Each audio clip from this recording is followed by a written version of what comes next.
Coming to you live from the palatial studios of PBJ Productions. Welcome to Patrick and BJ Talk Real Estate, where we talk about life, the universe, and everything as it relates to real estate.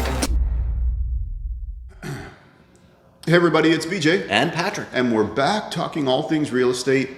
And today, we're going to talk about specific questions that we are getting from you guys, our viewers and our viewing audience. And just want to thank you again, all of our subscribers. And if you haven't, please take a minute and subscribe and hit the like button. That way you'll be notified of all of our episodes as they come out. And we're pumping out more and more content every week. And so thank you for joining with us on that. And we want to make sure that you stay informed. So here we go. So I want to thank everybody that is making comments in the videos or direct message that send us questions. And of course, if you have any other questions, you could do that as well.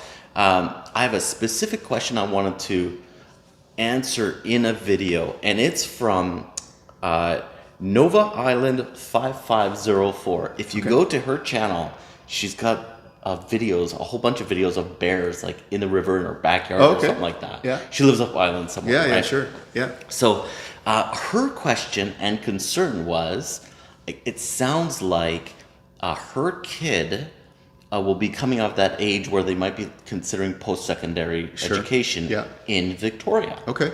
So the question is, with the Airbnb rules, should they buy a condo? And it seemed like it was framed in such a way that the parents would buy the condo and then have the child stay there and rent back to them. Okay. So she's, there's a lot of variables if we're considering an Airbnb, or used to be an Airbnb condo. Yeah. Thinking that, well, the price of these short-term rental condos are getting a hit. They're getting a hit on their price. Yeah. So, yeah. What are your thoughts on that first? So I have a few questions that would be for them. First and foremost is, do you need parking?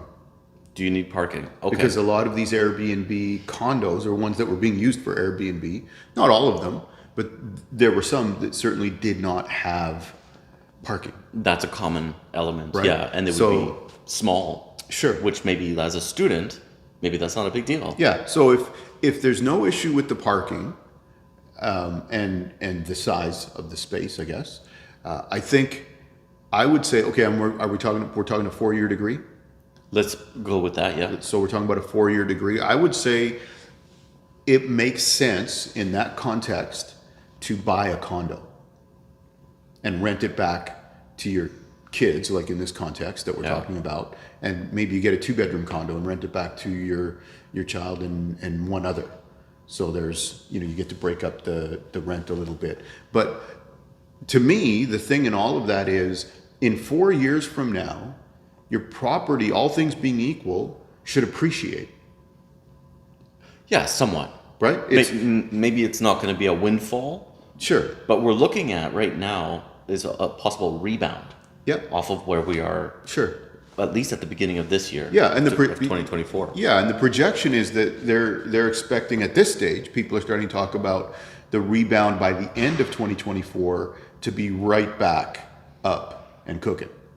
Yeah, so right? sometime in maybe at the first half of the year, it's probably a really good time before the rush of buyers come like off the sidelines and back onto the field. Sure, and I think the thing to go with that would be in 4 years. In that context, in 4 years, if you do nothing but pay the mortgage, so you're just paying the basics, you're not doing anything extra or anything like that, you're still going to pay down some amount of the principal, not very much, unless you do some extra stuff. But you're going to pay some of that. If all you were doing is paying rent, you would just be paying your landlord's mortgage. Right. So I guess you can weigh the cost of purchasing. Like you would expect, like if anything, you would break even. You paid some of it down. If you enjoyed some appreciation, right? This is the bonus, right? Yeah. Where you might actually make money out of this. Maybe it pays for some of the school. Because you're renting it, even if it's family. Talk to an accountant. I think capital gains is probably going to apply to that. Or you hold it on longer if you want to. Sure. Now that as of last year, 2022, rental restrictions have been removed. That's right. So Yeah. there's more available flexibility with condos. There was quite a few with some kind of restricted rentals. Yeah. So now it's unrestricted. Sure. And the one other thing I would say, when we're talking about the short-term rental issue, or the condos that were more short-term rentals, is where are they? If we're talking about the Janyan and buildings like that, those are right downtown. Those are all located in the downtown area, basically. Right? Yeah. And if we're talking about getting to UVic, It's the bus and cycling is actually very close. Yeah. Like it doesn't take long. But obviously the bus takes longer than cycling. But but just being aware of that it's not, you're not going to be, for example, if you had a condo in Gordon Head, you could walk to UVic. Oh yeah, but Right? then we wouldn't be looking at short-term rental or previously short-term rental style. Exactly. Unless they were illegally Right. being used that way. That's right. Yeah. But exactly. So that's the difference I'm talking about, is most of the short-term rentals are going to put you downtown.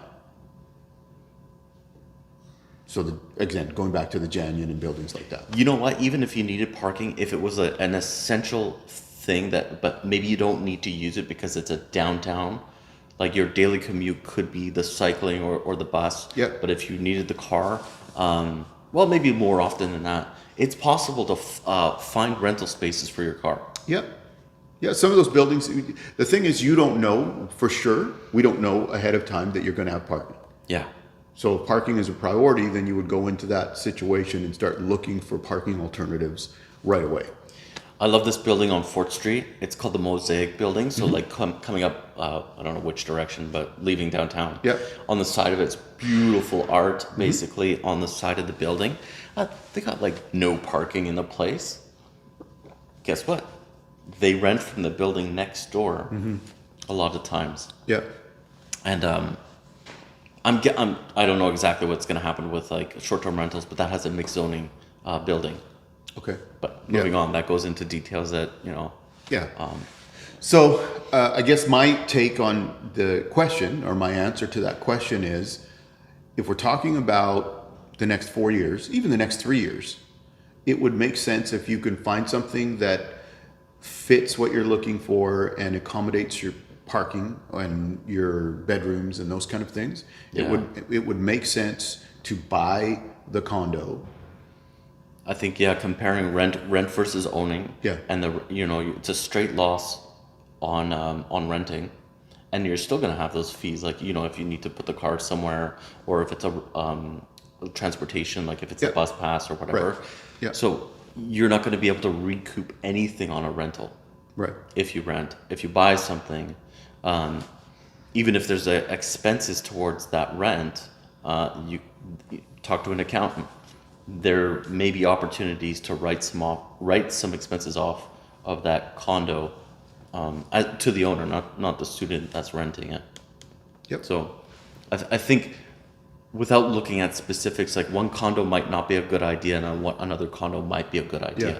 Price, size, age, all sorts of those variables. For sure. Parking spots. Yeah. So I think And that's another part of that goes with that too, is being aware of what's going on with the strata. Oh yeah, so that's a lot more detail we'd go into individually as For sure. as something. But just talking meets about the criteria. unique property, because there'll be sometimes that look like it's a great deal, but once you get a look at the strata, there's there could be some red flags. There's there, trouble on the horizon, right? So Exactly. Yeah. So I want to thank everybody again for any of the comments and questions. You can send them directly or put them in the comments below. And I want to thank Island Nova 5504. And I love your bear videos. So if anybody wants to check those out, that's pretty cool. it's awesome. Thank you all for joining us. Again, if you haven't, please take a minute and subscribe, and you'll be kept up to date with all of the content. We're putting out more and more content every week. I think we're shooting for, are we going into three episodes now? It's three or more. We're doing 3 or more episodes every week, so you want to make sure that you catch that. And if you have questions, just like we heard here, we love answering questions. We love talking about things that you guys bring up for us. So feel free to put those in the comments as well. And we'll see you next time. And of course, if you have plans of buying or selling real estate in the Victoria, Southern Vancouver Island, love to help you. Yeah. And have a great new year. See you.